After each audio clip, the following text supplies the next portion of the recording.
الله الرحمن الرحيم waxaa socda afurintii dadka walaalaha masaakiinta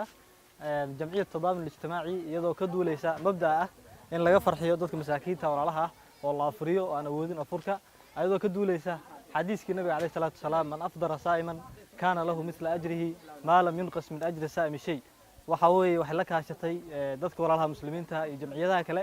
in la afuriyo dadka masaakiinta walaalaheena oo aan awoodin afurka ilaahay subhanahu wa ta'ala intii soo baxsatay ajar iyo xasanaad ka siiyo iyagana ilaahay subhanahu wa ta'ala u barakeeyo aad buu noogu fiican yahay aad baan ugu reynay waa ku afuraa wax badan buna taraa tadaamun khayr Allah siiya si fiican bay noo gashay ay noogu timid oo afurka noo bixisaa oo noo siisaa annaguna aad iyo aad baan ugu faraxsanahay